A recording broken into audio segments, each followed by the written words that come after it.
Hello, hello, hello, coaches and leaders.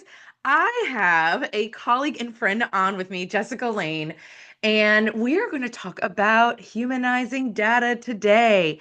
And something in my own experience is as I've integrated more and more data into my own coaching practice, the more human it gets, which I think tends to be a little counterintuitive for folks. So I'm super excited to have this conversation because Jessica is going to tell us all about data, and we're going to really talk about how this improves and increases our human-centered approach. So before we jump in, Jessica, I'm so excited to have you on the show.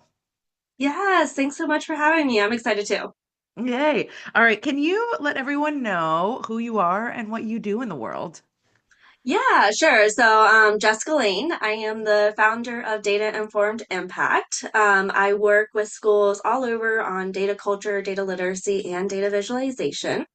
I started off as a high school math teacher out in Chicago. I grew up in Cincinnati, went to Chicago, came back to Cincinnati. I've had a teaching experience, but then also instructional coaching experience, data coaching, district data coordinator, which turned into a wild ride where I started to do a deep dive into data visualization. And when I first started working with other schools as kind of like, I don't even know if I would consider myself a consultant back then, but I was mostly working on data visualization. And what I found was that nobody was using the systems I was creating, and like they were buying them, they were paying for them, but then they wouldn't use them. And it turned out that a lot of it had to do with the fact that they didn't have that data culture established, and they didn't have data literacy. So like there were they had the tools right in front of them, but they couldn't use them. And there were other things that were missing. So I decided to take a step back and start working with all three. I've been through some changes. I've learned a lot in the past few years. I'm getting ready to also go through another change where I might be working on something a little bit bigger, which is super exciting, but we're keeping that secret for now. So Ooh, I'm excited about that. I'm excited for what's coming for your business. I would love, before we kind of jump in, I'd love to kind of, language is really important, right? So for everyone to have the same language around what you're talking about, can you define data visualization, data culture, and the third data thing that you speak of? data literacy, yes. Data literacy. Words. Yeah, so data culture is just kind of like how your people react when you present them with data. Is there that hesitancy? Is there that fear? Those negative emotions that we do see very often, which I could go into a whole history lesson on why that is, um, especially within education. It doesn't seem to be Mhm, as much of an issue in the business world, mhm. um, that I know of. Not that I've spent a lot of time over there, but I will say that there's a history there's a reason people are so hesitant. So data culture is how your teachers react, how your staff reacts in general to the data.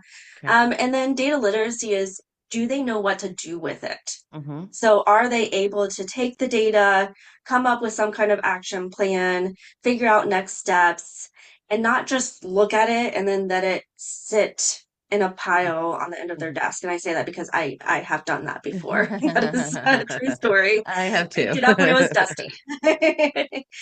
And then data visualization are just the tools that you have to kind of be able to present your data in a way that's clear, that you can make sense of, and that doesn't take a statistician to figure out, because I'm not worried about whether or not people know how to read like scatter plots, which is still not even that. There are crazy graphs and charts that I see out there in the education world. I'm like, why? Mhm. Why? We could have Yeah. presented this in a bar This was graph or a line graph. overcomplicated. Yeah. What are we're trying to like make it so that it's more like an exclusive thing. And why are we Yeah. doing that? We do not want it to be exclusive. So those are your three. Gatekeeping data. When I work with some districts, some folk gatekeep the data, and I'm like, Oh what yeah. are we doing, guys? This is the opposite of like actually supporting teachers and children. This is Yeah, wild. right. Okay. Ooh, I'm so excited. So it's okay. This is you did such a great job. Like, so it's how to use the data, how we feel about using the data, and what tools do we have to actually look at the data. Yes, exactly. Yes. Okay, good. Thank you. All right, I want to jump right in here.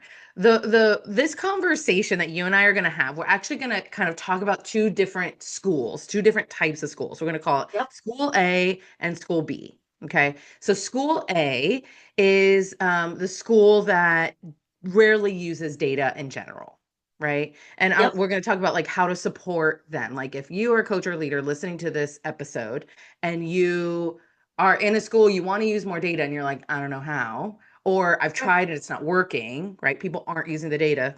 We're going to talk to you. And then school B is you're using data and it's not going well. So folks are resisting using data or something is just not going well with that. So Yes. we're going to talk to both of you today, school A and school B. Yes.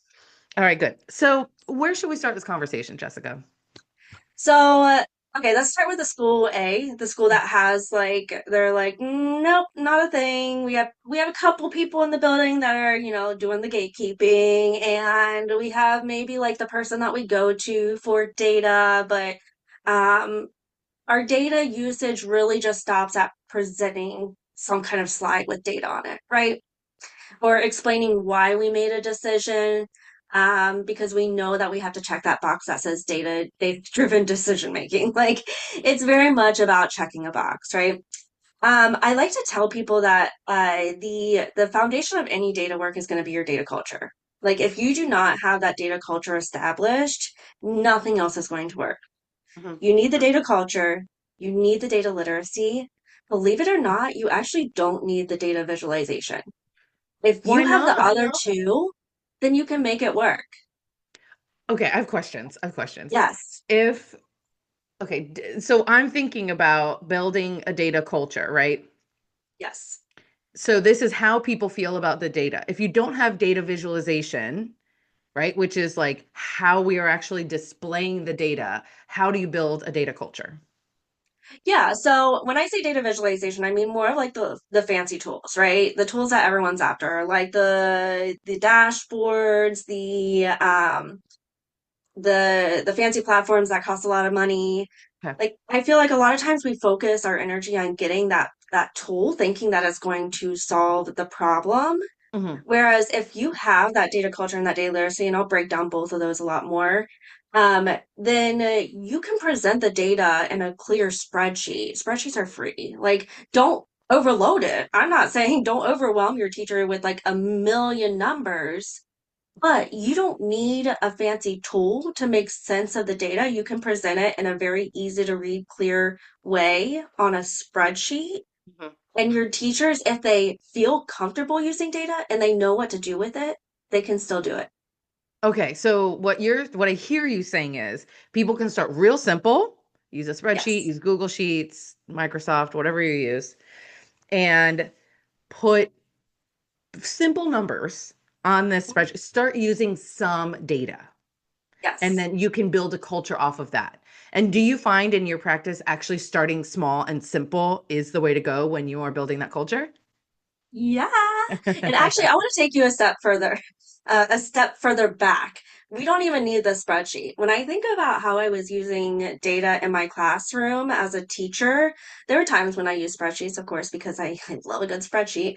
But there are also times when I would give a half sheet of paper exit ticket. I guess it wouldn't be considered an exit ticket because they Mhm, weren't exiting the room yet, but some mhm, kind of formative assessment to my mhm, students. mhm, And as they were finished with it, they would put it up in the air. I would walk by, trade them for some kind of assignment that they were working on. And I would start collecting those half sheets of paper and I would put them right here in between my first and second finger. If there were no problems at all, if it was perfect answers, there'd only be a couple of tiny questions on there. Put them in between my middle finger and my ring finger. If there's just one tiny little thing that I needed to check in with them about, one little mistake, I taught math, so like missing a negative sign. And then in between my ring finger and my pinky if they needed a full reteaching. And as I was going around, I was collecting the data in between my fingers on paper. And mhm, I knew by the time, the majority of them were finished, I knew who I was checking in with mhm, and how many students I needed to pull to the back. If that last group was a big chunk of paper, I need to do a full reteaching. Like whatever I did not work. mhm. So that's using data, no spreadsheets, no fancy visualizations. but I was comfortable looking at what I was getting back, the feedback I was getting back from the students, and making decisions based on that. I love this. And I love that you said that, right? So when we are change science, right? Like the implementation, change implementation science says when we are making changes, if we want to make a big change, we have to make a small change first. We have to Absolutely. go in small increments first. And then once we get momentum, we actually can make bigger changes later. And I Yes. love that you said that it doesn't have to be even looking at a spreadsheet. If you are at a school, if you are school A and you're like, we don't use any data at all, and we're just surprised by the end of the year data, Yes. start with exit tickets or some kind of formative assessment. I love this so much. Thank you for sharing that, right? And if folks Yes. are using that regularly, right, what's one little mini I don't know if a spreadsheet is. What would be kind of if you're still school A and you're like, we do use exit tickets, but what do we do next? What would be like one little mini step forward after that? I would formalize that process a little bit, maybe have some kind of like coach or you as an instructional leader in your building actually sit down with a couple of teachers and put the data into a spreadsheet. The goal here, okay, is that your teachers, you want your teachers to make the connection between the actions they are taking Hmm. and the impact that those actions have. And if they are not making that connection yet enough to motivate them to keep doing it over and over again, Hmm. then that's when you want to formalize it. You want to put it in some kind of spreadsheet and some kind of visualization. If you want to go that far, that's fine. You want to make sure that you are looking at that data before and after Hmm. so that they can see that what they're doing is either having an impact or not having an impact, but they can try something else, you know? You want to be able to help them make that connection between their actions and the impact it is having on student learning. And that's why it's so important to start so small, Hmm. because if you're looking at state assessment data, no one knows what led to that. There's Hmm. no way to pick that apart and figure out what actions your teachers took in their day to day that led to that. Hmm. You, even if you're looking at diagnostic data, even if you're chunking it by domain, Hmm. you still cannot pinpoint exactly what you're doing that is leading to that change. And so it becomes much more difficult to feel that connection and much more difficult to get that, like, that, oh, I did that. I'm gonna do that again. Yeah. Right? Like that's what we want our teachers to feel. We want them to be in an environment where they're like, okay, I did that and maybe it took a little bit of extra work, Hmm. but it felt really good to Hmm. know that what I was doing was having an impact because sometimes it's hard to Hmm. find those things that you're doing that's having an impact when there's chaos everywhere around you. For sure. Yeah, totally, totally. And that's where humanizing and how data can actually help us build relationships, where when we start tracking those tiny steps, we're no longer going by how it feels or our opinion about how the lesson went, but it's like objectively, the students went from 40% of them understanding the concept to 56% of them understanding the concept. Yeah, it's 16%, right? That is more, right? And that is Yes. progress. So data really gives us the opportunity to track real progress in those small increments because small increments Yes. are still progress. Yes. And we're talking a lot about what I would consider data literacy. Hmm. And that's because you're going through, I kind of chunk it into three. I like threes for some reason. Data culture, data literacy, data visualization. Yeah, yeah. Actually, for data culture, I'm not going to go with a three. But for data literacy, you have it. Can you understand the data? Can you Hmm. look at it and understand it? Hmm. Doesn't have to be in any kind of fancy visualization. Maybe it's a spreadsheet. Maybe it's in your hands. Do you understand what you have? The second part is, do you know what questions to ask? Hmm. Because it's incredibly important that you not just take that at face value, but you also ask more questions about the context Hmm. that's missing from those numbers. The numbers don't tell the whole story. We all know that. Especially as educators, we know that numbers don't tell the whole story. So do you understand it? Do you know what questions to ask when you see that data? And then do you know how to act on it? Hmm. So understand, ask, and act. Hmm. And if you keep up with the understanding, asking, and acting, that's going to be your cycle. There are lots of data cycles out there. I'm not reinventing the wheel. I'm just helping you understand that how important it is to have that data cycle so that you feel that connection between your actions and the impact. I love this. I can literally. see my listeners aren't like taking notes. Like I think this is so amazing to bring back to your teams. All right, I want to talk about school B now, right? Yes. So school B is using data and it's not going well. When you go into schools, right? If they're like, Jessica, we need you, it's not going well. What do you do first? Like I'm sure you do some kind of assessment. You assess like what's going on. What do you do to help them to start to see what is actually the breakdown? And then what are your first steps typically? Yeah. So, I mean, I can usually tell right away, and I'm going to tell you that 95% of the tasks to do with a lack of data culture. Like maybe you have those data cycles, you have those meetings set up, but nothing feels right? Like Hmm. everyone's Hmm. going through the motions, but it's Hmm. not making a difference. You're getting a lot of resistance. I can tell by the way that the leader that I'm working with is talking about it. That's Hmm. typically data culture. That being said, I do also like to survey the staff and just kind of get a feel for, how they feel about the data that they're using, how often they use data. I like it to come from me as opposed to their leader. That way they know that it's like I can tell the truth. Hmm. I Hmm. once, this is, I'm going to keep this story super short, but I once had a school leader that I worked under who gave out a survey, an anonymous survey, and then said, just shoot me an email when you're finished with it so that I can keep track of who's done it and who hasn't done it. Everyone knows they have timestamps on them. Yeah. You can immediately figure out whose survey it is. Anyway, so I like to take that part on and just be like, listen, I'm only presenting this data as a whole to your leaders. I'm not going to be picking apart any particular person. Once I have that survey, then I really take a step back into that data culture realm, assuming that that's an issue because it usually is. And we look at six different factors for data culture. We look at trust. So, do your teachers trust that when they're talking about data, you aren't going to use it in an evaluation against them? So, that's very a tangible, like I am scared of something tangible that is coming back to me. There's two, psychological safety, which has, and there's a lot of overlap there, but I like to distinguish the two in saying that psychological safety is more your fear of judgment. Like you want to diminish that fear of judgment. So maybe it's not being used as an evaluation. Like, I'm not using this as an evaluation, so you're fine.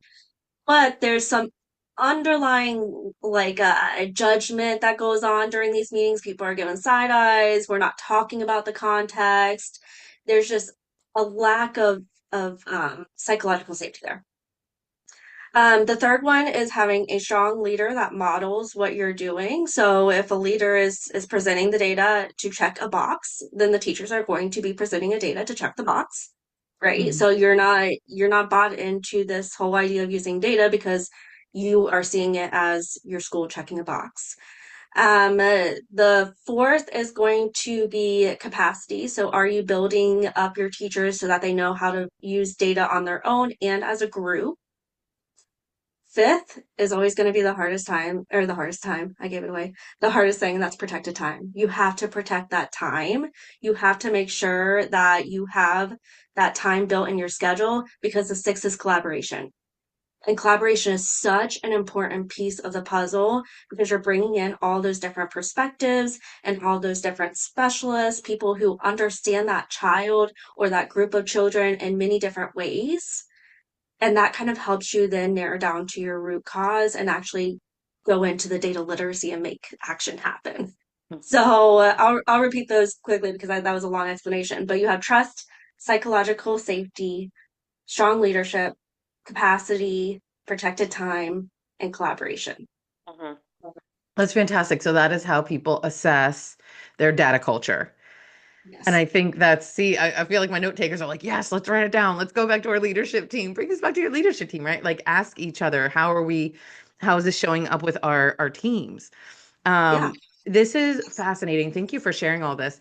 There is, so that's, for folks that are actively using or presenting data and it's not going well, right? That's really great. Something that I wanted to just share that when I'm using data, I think in terms of three buckets. I think in terms of what are we measuring?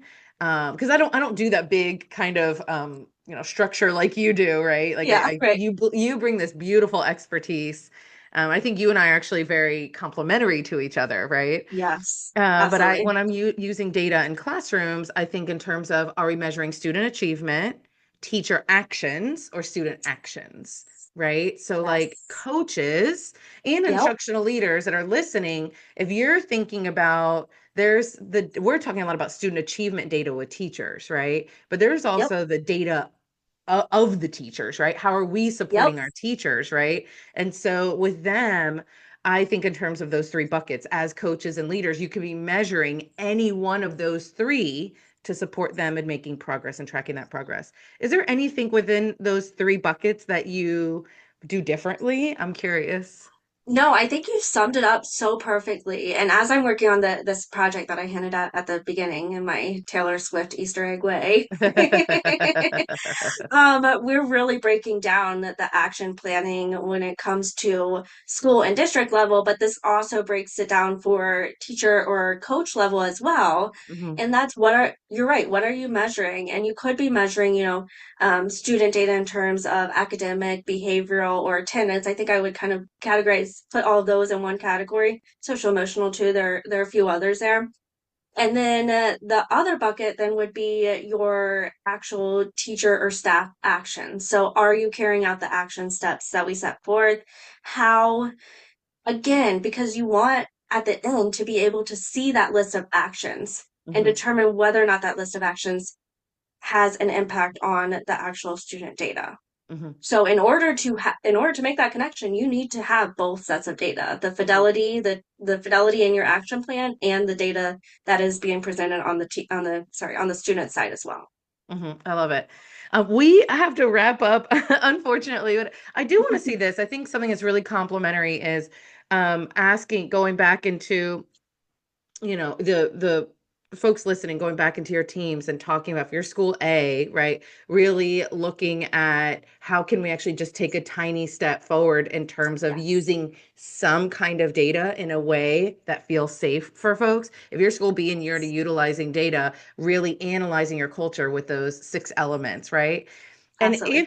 if you continue to see experience resistance utilizing those catalyst mindsets I always share about, and folks that are listening, maybe if it's your first time, go back to episode 122. I share all about them.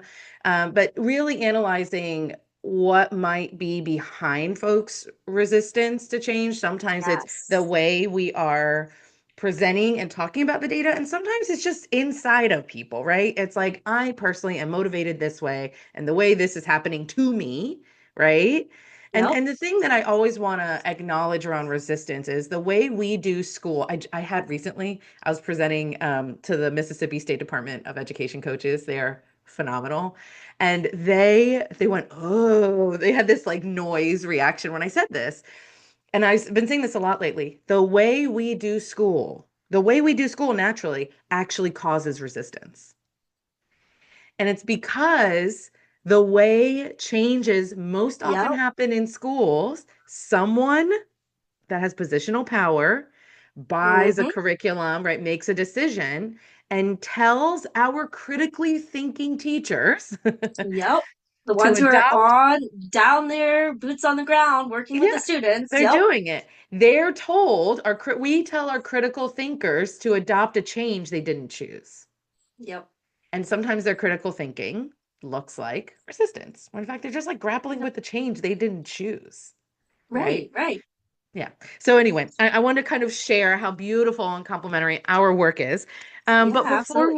we wrap up, I'd love you to share with everyone I want you to share with everyone a couple things. The first thing is, what is one thing that everyone listening can take away and go back to their school with?